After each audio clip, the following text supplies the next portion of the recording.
Hello guys, നമ്മളിന്ന് പോകാൻ പോണത് 2500 വർഷം പഴക്കമുള്ള തിരുവട്ടാറിലെ ആദ്യ കേശവ പെരുമാൾ ക്ഷേത്രത്തിലേക്കാണ്. അപ്പോൾ ഈ ക്ഷേത്രത്തിന്റെ വിശേഷങ്ങളും കാര്യങ്ങളും നമുക്ക് നോക്കാം. തിരുവനന്തപുരത്തെ പത്മനാഭസ്വാമി ക്ഷേത്രത്തെക്കുറിച്ച് നമുക്ക് എല്ലാവർക്കും അറിയാം. എന്നാൽ ആ പത്മനാഭന്റെ ജ്യേഷ്ഠൻ കുടികൊള്ളുന്ന പത്മനാഭസ്വാമി ക്ഷേത്രത്തിനേക്കാൾ പഴക്കമുള്ള ഒരു മഹാക്ഷേത്രത്തെക്കുറിച്ച് നിങ്ങൾക്കറിയാമോ? അതാണ് തമിഴ്നാട്ടിലെ കന്യാകുമാരി ജില്ലയിലെ തിരുവട്ടാർ ആദികേശവ പെരുമാൾ ക്ഷേത്രം. ഇവിടുത്തെ ഏറ്റവും വലിയ പ്രത്യേകത 22 അടി നീളമുള്ള വിഷ്ണു വിഗ്രഹമാണ്.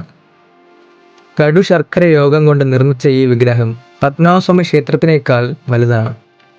16,008 സാളഗ്രാമങ്ങൾ കൊണ്ടാണ് ഇതിൻ്റെ ഉൾഭാഗം നിർമ്മിച്ചിരിക്കുന്നത്.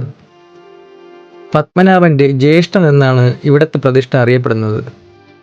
ഭഗവാന്റെ രൂപം പൂർണ്ണമായി കാണാൻ 3 വാതിലിലൂടെ നോക്കണം. ആദ്യത്തെ വാതിൽ തിരുമുഖം, അതായത് ഫേസ്. രണ്ടാമത്തെ വാതിൽ തിരു ഉദരം, അതായത് ബോഡി. മൂന്നാമത്തെ വാതിൽ തിരുപ്പാദം, അതായത് ഫീറ്റ്. ഈ ക്ഷേത്രത്തിന് കുറഞ്ഞത് 2500 വർഷം വരെ പഴക്കമുണ്ടെന്ന് കരുതപ്പെടുന്നു.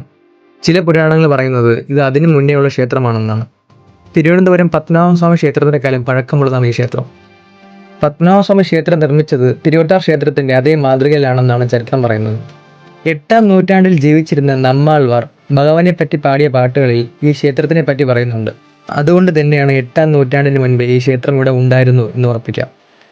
പത്മനാഭസ്വാമി കിഴക്കോട്ട് ദർശനം നൽകുമ്പോൾ തിരുവട്ടാർ ആദികേശവൻ പടിഞ്ഞാറോട്ടാണ് നോക്കുന്നത്. ഇവർ തമ്മിൽ മുഖാമുഖം നോക്കി നിൽക്കുന്നു എന്നാണ് വിശ്വാസം. ചരിത്രപരം അടുത്ത മണ്ഡപം ഒരു ഒറ്റക്കല്ലിൽ ആണ് നിർമ്മിച്ചിട്ടുള്ളത്.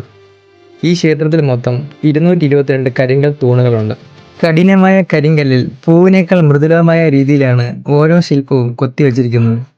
ഈ തൂണുകളെല്ലാം പഴയകാലത്തെ ശില്പികളുടെ കഴിവിൻ്റെ തെളിവ് തന്നെയാണ്. ജീവിതത്തിൽ ഒരിക്കലെങ്കിലും നമ്മൾ ദർശിച്ചിരിക്കേണ്ട ഒരു പുണ്യസ്ഥലം തന്നെയാണ് തിരുവട്ടാർ ആദികേശവ പെരുമാൾ ക്ഷേത്രം.